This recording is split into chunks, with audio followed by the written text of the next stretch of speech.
আসসালামু আলাইকুম প্রিয় দর্শক, আপনি যদি একজন ডিজাইনার হয়ে থাকেন তাহলে আজকের ভিডিওটি অত্যন্ত গুরুত্বপূর্ণ।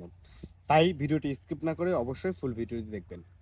একজন ডিজাইনার আপনি যখন ফেসবুকে, ইউটিউবে বা কোনো জায়গায় স্ক্রল করেন তখন নতুন নতুন ডিজাইন দেখে মনে হয় যে এই ডিজাইনটা কেমনে করলো, বা আমি তো এরকম নতুন নতুন আইডিয়া আমার মাথায় আসে না। তো আজকে ভিডিওটি সম্পূর্ণ দেখলে আপনার মাথায়ও আসবে নতুন নতুন ডিজাইন আইডিয়া।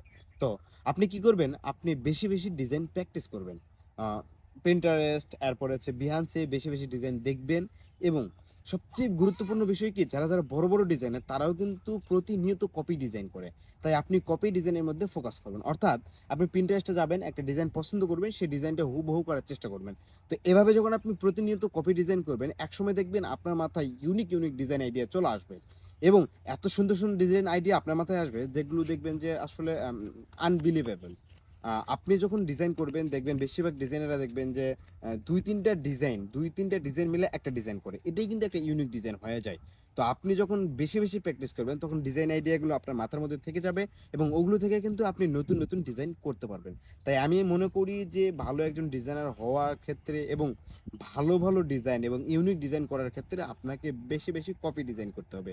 বিভিন্ন প্ল্যাটফর্ম থেকে আপনি ডিজাইন চুজ করবেন এবং শেষে সেই ডিজাইনগুলো কপি করবেন। সো দেখা হচ্ছে দেখা হচ্ছে নতুন করে ভিডিওতে। সে পর্যন্ত ভালো থাকুন, সুস্থ থাকুন এবং দেখতে থাকুন আমাদের ভিডিওগুলো।